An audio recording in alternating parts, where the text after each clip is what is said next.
नमस्कार दोस्तों। आज के श्री एजुकेशनल हब के बायोलॉजी के इस वीडियो में आप सभी अपने प्यारे दर्शकों का हार्दिक रूप से स्वागत करता हूं। आज हम बात करेंगे मानव शरीर में पाचन तंत्र भाग 2 के बारे में। भाग 1 के बारे में हमने कल डिस्कशन किया था, कल की क्लास में काफ़ी लेंथी डिस्कशन हुआ था मुंह में पाचन के अंदर।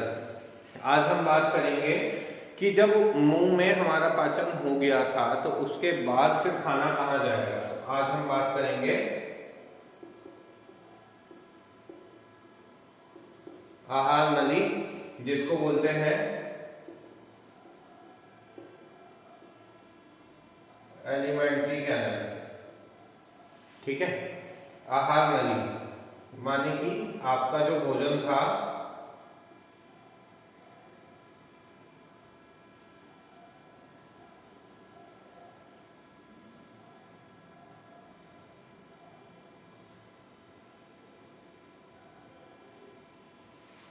वो मुंह के रास्ते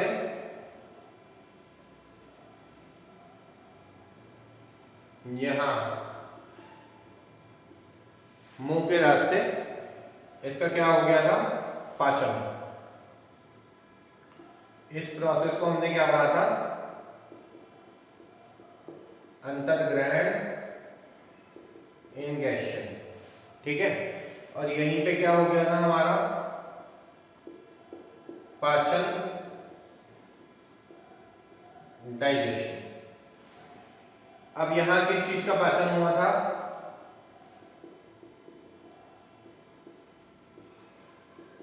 कार्बोहाइड्रेट का पाचन हुआ था। जिन लोग के लिए वीडियो नया है वो हमारा भाग 2 जो कि है मानव शरीर में पाचन तंत्र, हमारे YouTube चैनल में जाके आपको इसका लिंक मिल जाएगा, तो वहां से आप पहले पाचन तंत्र का भाग 1 देख लीजिए। भाग 2 में हमने बात की थी मुख के अंदर जब पाचन हो रहा था, जो कि अंतर्ग्रहण की आपकी प्रोसेस थी। हमने आपको बताया था कि आपका जो पाचन तंत्र है उसमें पाचन 5 चरणों में होता है। जो डाइजेस्टिव सिस्टम है वो 5 स्टेजेस में कंप्लीट होता है। उसमें से 2 स्टेजेस करीब हमने पढ़ ली थी। आज हम आगे पढ़ते हैं कि जब मुंह से भोजन जो है वो उसका कार्बोहाइड्रेट का पाचन हो गया तो उसके बाद वो जाएगा आहार नली में। आज की इस वीडियो के अंदर हम इस आहार नली की बात करने वाले हैं। इस आहार नली की सबसे पहले हम जानते हैं इसकी लंबाई कितनी है। तो इसकी लंबाई है 30 फीट। आपसे पूछता है एग्जाम में कि आहार नली जो है उसकी लंबाई कितनी है, तो आप क्या बताएंगे, 30 फीट। अब सबसे पहले जब खाना गया और आहार नली, अब देखो इसके कई सारे नाम हैं। इसको ओसेफेगस, आहार नली, फूड पाइप, इस तरह के कई अन्य नामों से जाना जाता है। इसको फूड पाइप भी कहा जाता है, आहार नली, ओसेफेगस, इस तरीके से इसे कई अन्य नामों से जाना जाता है। तो सबसे पहले आपका जो यहाँ क्वेश्चन बनता है वो ये बनता है कि सर मुंह के अंदर पाचन हो गया तो आहार नली के अंदर क्या पाचन होता है। तो यहाँ भी ये ध्यान रखिए कि आहार नली में किसी तरह का पाचन नहीं होता है। आहार नली में कोई भी पाचन नहीं होता है, ये चीज आप ध्यान रखिए। और देखिए ये जो आपका खाना चलता है इस आहार नली में, ठीक है, इसको हम बोलते हैं, इस प्रोसेस को पेरिस्टालसिस, क्रमाकुंचन। ये जो प्रोसेस है खाना चलने की जो प्रोसेस है, ठीक है, खाना चलने की जो आहार नली में प्रोसेस है इसको हम क्या बोलते हैं, पेरिस्टालसिस। और जो खाना खाया जाता है इस प्रक्रिया को हम बोलते हैं डिग्लूटेशन, जिसको हिंदी में हम बोलते हैं निगरण। निगरण, खाना निगलना, ठीक है।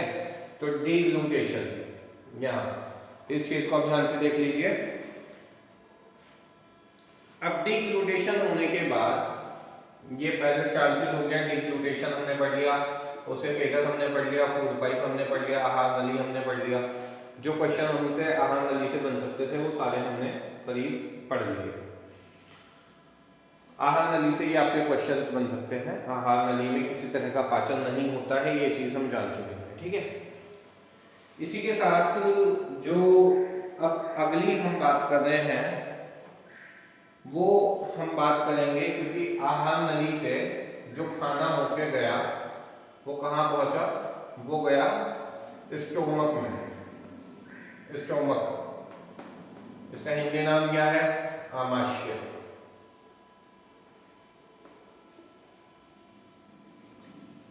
तो आमाशय के अंदर खाना गया, माने कि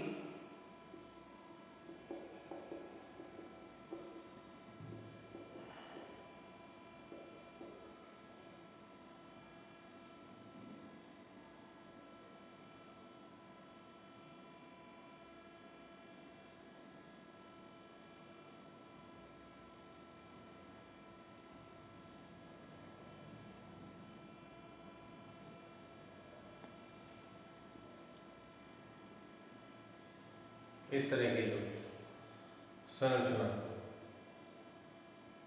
आप बना सकते हैं। ये आपका आमाशय, स्टोमक। अब ये आमाशय से जो आपका प्रश्न बन सकता है वो ये है कि यहाँ जो खाना स्टोर होता है, ठीक है, और यहाँ खाना कितनी देर तक रहता है, तो 4 घंटे।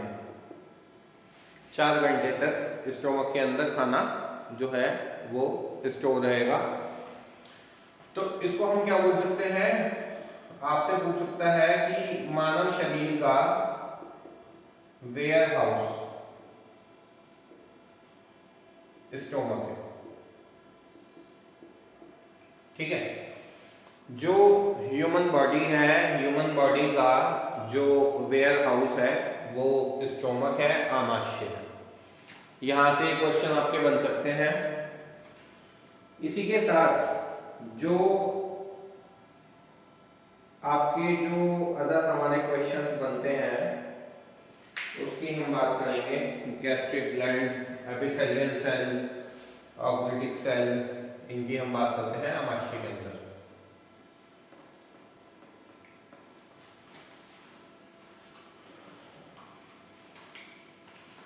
अब जैसे ये जो हमारा डायग्राम है इसको हम इस तरीके से बना लेते हैं जो आपको समझने में असुविधा ना हो।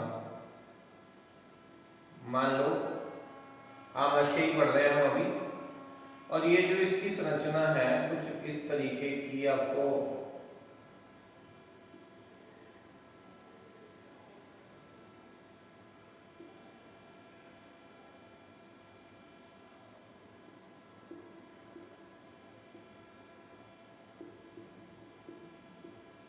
इसको हम क्या बोलते हैं दोस्तों, गैस्ट्रिक ग्लैंड। ठीक है, गैस्ट्रिक ग्लैंड ये हो गई आपकी एपिथेलियल सेल, और ये वाली हो गई आपकी ऑक्सीडिक सेल। सेल मतलब कोशिका। ठीक है, अब ये जो आपकी गैस्ट्रिक ग्लैंड है, गैस्ट्रिक ग्लैंड है जो, ये गैस्ट्रिक ग्लैंड से क्या निकलता है, गैस्ट्रिक जूस। गैस्ट्रिक जूस निकलता है।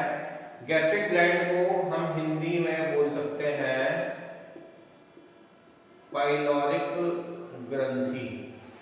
क्या बोल सकते हैं इसको, पाइलोरिक ग्रंथि। अब ये जो गैस्ट्रिक जूस निकलता है इसके अंदर 2 एंजाइम्स होते हैं, 2 एंजाइम्स। गैस्ट्रिक जो जूस है आपका, जो कि कहां से निकलता है, गैस्ट्रिक ग्लैंड से निकलता है सर, और गैस्ट्रिक ग्लैंड का हिंदी नाम है पाइलोरिक ग्रंथि। ठीक है, तो पाइलोरिक ग्रंथि जो है उससे हमारा गैस्ट्रिक जूस निकलता है, और गैस्ट्रिक जूस में हमारे दो एंजाइम है जिसका नाम है पेप्सिन और रेनिन। पेप्सिन और रेनिन, ठीक है, मोस्ट इंपॉर्टेंट है, ध्यान से लिखना है, पेप्सिन और रेनिन, ये इंपॉर्टेंट है। और अब हम ये बात करें कि सर मुंह के अंदर हमने जब बात की थी लार की, तो लार के अंदर दो हमें एंजाइम थे, टाइलिन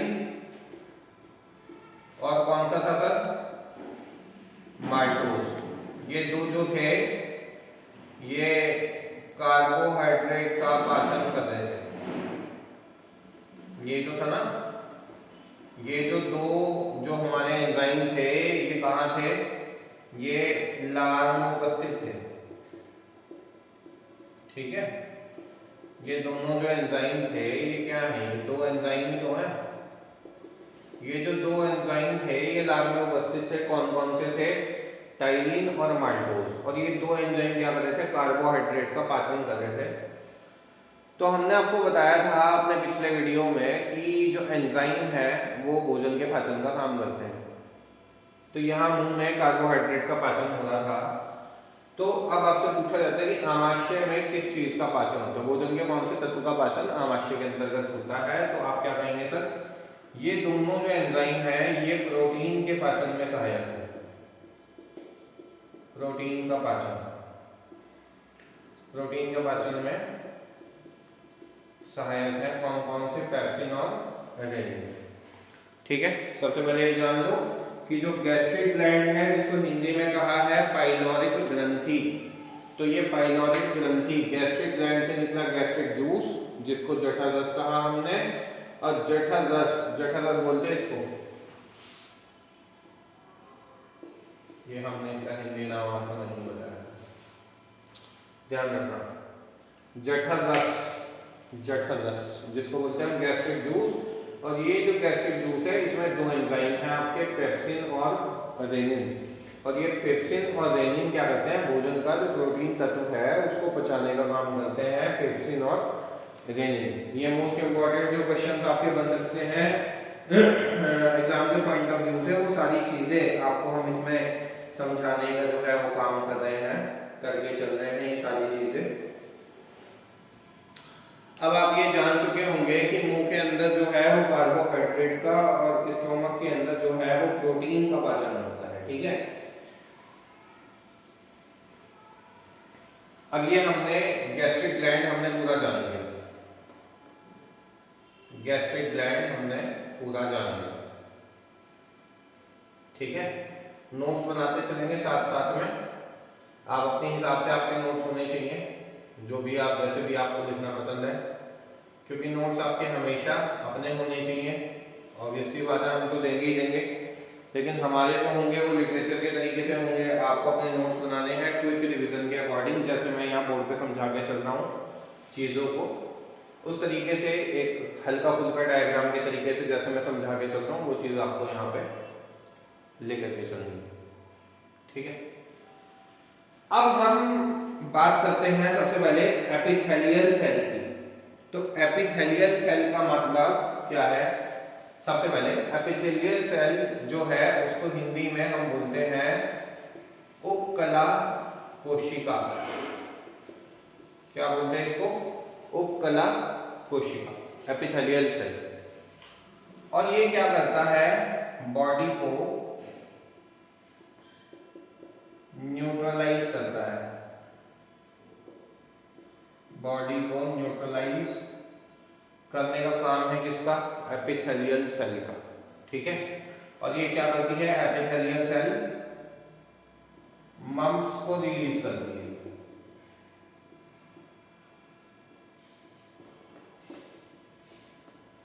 बस एपिथेलियल सेल से क्वेश्चन आपका बन सकता है कि बॉडी को न्यूट्रलाइज करता है और मम्प्स को रिलीज करता है एपिथेलियल सेल, जिसका नाम है हिंदी में उपकला कोशिका, ठीक है। ये चीज आप जान लो। अब जब हम बात करते हैं ऑक्सीडिक सेल की, मैं इसको रब इसलिए कर रहा हूं ताकि आपको आगे की चीजें भी समझ में आ जाए, ठीक है, सब कुछ मिक्स ना हो जाए। जिसका जितना रोल है उतना इसमें लिख के बता दिया जा रहा है, ठीक है। अब यहाँ जो ऑक्सीडिक सेल मैंने लिखा, इसका हिंदी में भी इसको ऑक्सीडिक सेल ही बोलते हैं, ठीक है, ऑक्सीडिक सेल। तो इसको हिंदी में भी ऑक्सीडिक सेल करके आप लिख सकते हैं, ठीक है। अब ये ऑक्सीडिक सेल क्या करती है, ऑक्सीडिक सेल HCl को बॉडी में रिलीज करने का काम करती है, ठीक है। ऑक्सीडिक सेल ने क्या काम किया भैया, HCl को रिलीज करने का काम किया। जब HCl क्या है,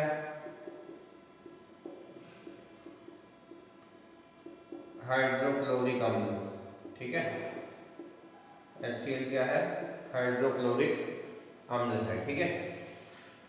अब जब ऑक्सीडिक सेल ने HCl को रिलीज किया तो क्या हुआ, आपके जो दो एंजाइम थे कहां, जठर में, पेप्सिन और मेरे भाई दूसरा था आपका रेनिन। तो यहाँ तो HCl जो है वो बॉडी में रिलीज होना शुरू हुआ, और यहाँ पे क्या होगा, ये जो दो एंजाइम हैं ये क्या हो जाएंगे, एक्टिव, ठीक है। बॉडी में ऑक्सीडिक सेल ने क्या काम किया, HCl को रिलीज किया, HCl निकलना शुरू हुआ कहां से, ऑक्सीडिक सेल से।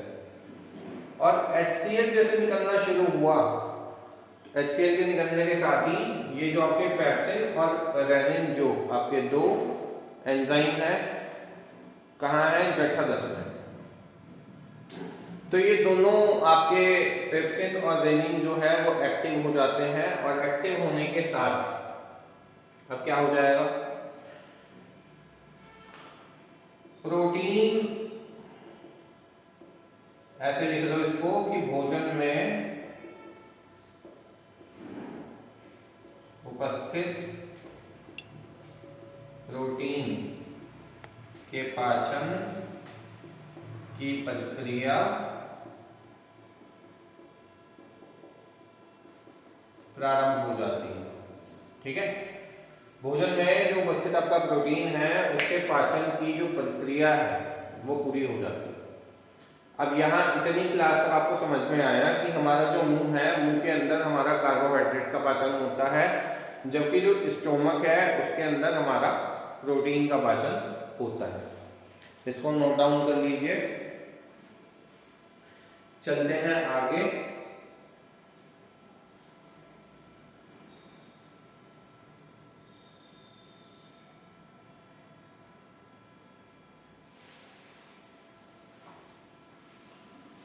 यहां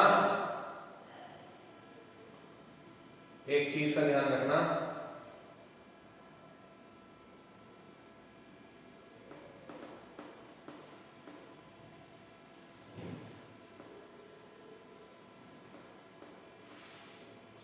क्या ध्यान रखोगे कि जो HCl है वो क्या करता है, पाचन में मदद करता है। अरे भाई, जब ऑक्सीडिक सेल से अगर मान लो HCl ना निकले, और जब तक HCl ना निकले तब तक पेप्सिन और रेनिन जो है वो एक्टिव नहीं होंगे, और जब वो एक्टिव नहीं होंगे तो प्रोटीन का पाचन नहीं होगा, पाचन ही नहीं होगा तो फिर क्या पढ़ रहे हो तुम, डाइजेस्टिव सिस्टम। तो HCl क्या है, पाचन में मदद करता है। किसके पाचन में, भोजन के पाचन में। तुम भोजन ही खाते हो ना, तो HCl क्या करेगा, भोजन के पाचन में मदद करेगा, ठीक है। अब आयोग यहाँ तुमसे क्वेश्चन ये पूछ सकता है कि जठररस जो है वो कितना निकलता है। ह्यूमन बॉडी में, एक स्वस्थ मानव शरीर में जो जठररस है वो करीब 2 लीटर तक निकलता है, ठीक है। जठररस कितना निकलता है दोस्तों, तो आपसे पूछे तो आप क्या कहोगे, 2 लीटर निकलता है जठररस। और ये जो HCl है इसका pH मान 1.5 से 2.5 के बीच में बनाए रखने का काम करता है। ठीक है। ये जो HCl है, ठीक है, HCl का जो pH मान है वो 1.5 से 2.5 के बीच में बनाए रखने का काम करता है, ठीक है। अब कई बार एक क्वेश्चन आपसे पूछा जा सकता है यहाँ कि कई बार कई लोगों को पेट में छाले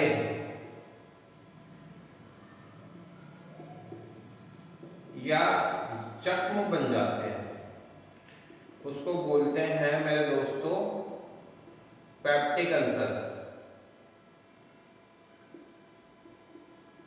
क्या बोलते हैं उसको बीमारी को? Peptic ulcer. ये कैसे हो जाती है? कई बार आपने खाली पेट कोल्ड ड्रिंक पी ली, ठीक है, पेप्टिक अल्सर बोलते हैं इस बीमारी का नाम क्या है? Peptic ulcer. पेप्टिक अल्सर, ये ध्यान रखिए। अब यहाँ आपको एक चीज समझना बहुत ज्यादा जरूरी है कि हमारे दो वर्ड्स हैं, कौन कौन से हैं वो हम जानते हैं। जब आप कोई भी पाचन तंत्र का कहीं भी आप किसी भी बुक में पढ़ोगे तो आपको दो वर्ड्स मिलते हैं। एक वर्ड आपने सुना होगा अगर आप बायोलॉजी के स्टूडेंट हैं तो, काइम। काइम आपने सुना होगा, काइम, ठीक है। क्या सुना है? काइम सुना है, काइम। एक होता है बोलस, एक होता है आपका काइम। ये बोलस क्या है? माने कि food plus saliva. Bolus, bolus मतलब भोजन प्लस लार, ठीक है। जब भोजन प्लस लार कौन सी स्थिति में था? जब मुंह के अंदर था, ठीक है, मुंह में पाचन हो रहा था तो क्या कहा जाता था उसको? बोलस, ठीक है। और काइम क्या बन जाता है? Food plus HCl। क्या बन जाता है ये? इसको बोलते हैं हम काइम। क्या बोलते हैं इसको? काइम बोलते हैं। ये चीज आप ध्यान रखिएगा, ठीक है। क्या बोलते हैं इसको? काइम बोलते हैं। ये चीज ध्यान रखिएगा, ये इंपॉर्टेंट है, ठीक है। इसी के साथ ये आपका यहाँ आमाशय की अगर हम बात करें, आमाशय की प्रोसेस आपकी पूरी, इससे आमाशय से संबंधित जितने आपके क्वेश्चंस बन सकते हैं वो सब हमने इसमें बनाने का प्रयास किया है। ये हमारा भाग 2 हो गया है। इसी के साथ आपको बता दें कि देखिए हमारे यहाँ एकेडमी के अंदर कई सारे डिफरेंट कोर्सेज हमारे यहाँ चलाए जा रहे हैं, जिसमें आपका सिविल सर्विसेज है, नीट परीक्षा की हम बात कर लें, हमारे यहाँ नीट के बैचेस हैं, IIT, JEE है, SSC के जितने भी आपके MD, CPO, CGL, CHSL वो सब है। बैंक के कोर्सेज हमारे यहाँ हैं, रेलवे, सिविल सर्विसेज,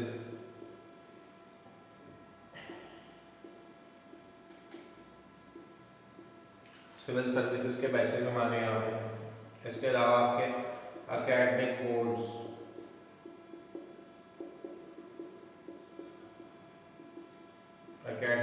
चाहे फिर वो CBSE या ICSE या UP बोर्ड, ठीक है, इन 3 बोर्ड्स को शामिल किया गया हमारे इसमें कोर्सेज में। इसके अलावा आपके UG PG कोर्सेज जो हैं वो हमारे यहाँ हैं। हम बात करें चाहे BA, BCom, MA, MCom, BBA, BCA, जितने भी आपके कोर्सेज हैं ज़्यादातर UG PG कोर्सेज को सबको शामिल किया गया है। इसी के साथ हमारे यहाँ जुडिशरी के पैकेजेस हैं, जुडिशियल एग्ज़ाम, चाहे वो HJS का हो, PCSJ का हो, सिविल जज का हो, सारी चीज़ें। और ये ज़्यादातर जो बैचेस रखे गए हैं हमारे वो अंडर 2000 रुपीज़ रखे गए हैं। धीरे धीरे कोर्सेज की जो फीस है वो बढ़ी जा रही है हमारे द्वारा। तो ये सभी बैचेस जो हैं वो ऑनलाइन चल रहे हैं और इसमें आपको जो फैसिलिटी मिलती है, एक तो लाइव क्लासेस की, सभी बैच में हमारे यहाँ फैसिलिटी आपको अवेलेबल रहेगी, लाइव क्लासेस हमारे यहाँ मिलती रहेंगी आपको। प्लस आपको लाइव क्लासेस के साथ ही इसमें रिकॉर्डेड लेक्चर्स आपको मिलते हैं। रिकॉर्डेड लेक्चर्स के साथ आपको पीडीएफ नोट्स आपको मिलते हैं, एक comprehensive study material, comprehensive study material आपको मिलता है, पर्सनल मेंटरशिप आपको मिलती है।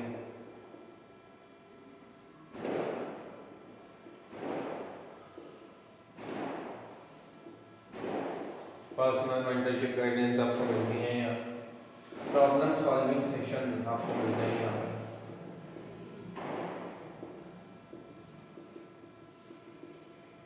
देखिए हमारा जो श्री एजुकेशनल हब है उसके अंदर क्या और एकेडमी से डिफरेंसेस हैं वो मैं आपको बता देता हूँ। देखिए ज़्यादातर कोचिंग्स के अंदर क्या हो रहा है, जो मैथ्स की, इंग्लिश की, रीजनिंग की, जीएस की जो भी समस्याएं हैं वो केवल क्या करते हैं, अपना क्रैश कोर्स है 4 महीने का, 6 महीने का, उसको सेल आउट करेंगे और उसके बाद उनका बच्चे से कोई मतलब नहीं, बच्चे का उनसे कोई मतलब नहीं, बच्चे का सिलेक्शन हो ना हो। लेकिन हमारे यहाँ क्या है कि आपके व्यक्तिगत विकास पर ध्यान दिया जाता है। हमारे पैकेजेस के अंदर पर्सनल मेंटरशिप जो है मेरा एक खास, और प्रॉब्लम सॉल्विंग सेशन, ये दो चीज़ जो मेन ऑब्जेक्टिव है कोर्स के वो यही है कि पर्सनल मेंटरशिप यानी कि 1-to-1 गाइडेंस बच्चे को मिले, ईच एंड एवरी स्टूडेंट के लिए ये सुविधा उपलब्ध है। इसी के साथ हमारे यहाँ जो विशेष बैच है, विशेष बैच के अंदर में हमने प्रॉब्लम सॉल्विंग सेशन पे विशेष रूप से ध्यान दिया है। उसके अंदर क्या है कि बच्चे के जो डाउट्स हैं, जो मैथ के प्रॉब्लम्स हैं, इंग्लिश की हैं, जीएस की हो, या कोई एक्सप्लेनेशन करनी हो, या कोई टॉपिक समझ नहीं आ रहा, या किसी टॉपिक में ऐसा लगता है सर लाइव क्लास की दिक्कत है, और इसी सबके साथ जब बच्चा सारी तैयारी ये करता है तो सबसे ज़्यादा जो उसके लिए ज़रूरी चीज़ है वो है ऑनलाइन टेस्ट सीरीज। ठीक है, ऑनलाइन टेस्ट सीरीज में वो अपने आप को इवेल्युएट कर पाता है कि मैंने कितना सीखा। ठीक है, मेरी रैंकिंग कहाँ लगती है, ऑल ओवर इंडिया की जो रैंकिंग है उसके बेस्ड पे ये ऑनलाइन टेस्ट सीरीज जो है वो लगाई जा रही है। तो अपने आप को देख पाएगा कि कितने बच्चों के बीच में मेरा कौन सा नंबर आ रहा है, मेरी रैंकिंग कौन सी बन रही है, मैं कितना पहले से अच्छा कर पा रहा हूँ। तो वो सारी चीज़ इसमें शामिल है। कोर्सेज कोई ज़्यादा महंगे नहीं हैं, सभी बच्चे इसको खरीद सकें, ऐसे हिसाब से इसके प्राइजेस को रखा गया है। ठीक है, मेरे यहाँ अभी नीट के काफ़ी बच्चे आ चुके हैं, IIT JEE के, SSC में काफ़ी बच्चे एनरोल कर चुके हैं, बैंक में, रेलवे में, सिविल सर्विसेज में काफ़ी बच्चे जो हैं प्लान को परचेज कर चुके हैं। अकेडमिक बोर्ड्स में अच्छे खासे बच्चे आ रहे हैं, UGPG कोर्सेज में आ रहे हैं। पर्सनल मेंटरशिप के माध्यम से जो है बच्चे पर्सनल मेंटरशिप को चीज़ों को ध्यान में रखते हुए, और प्रॉब्लम सॉल्विंग सेशन, क्योंकि आपको 2000 रुपये में यहाँ सारी कंप्लीट एक 1-to-1 एक पैकेज मिल रहा है, कॉम्प्रिहेंसिव पैकेज, एक स्टडी मटेरियल आपको देने का हम काम कर रहे हैं। सभी कोर्सेज की जो ज़्यादातर वैलिडिटी है मेरे यहाँ 1 साल है, कुछ की 6 महीने भी है। वो आप हमारी वेबसाइट श्री एजुकेशनल हब पे जाके वहाँ पेड कोर्सेज के अंदर आप देख सकते हैं। अधिक जानकारी के लिए वेबसाइट पे हमारे नंबर्स हैं, उन पे आप कॉल करके जानकारी भी आपके द्वारा ली जा सकती है। धन्यवाद।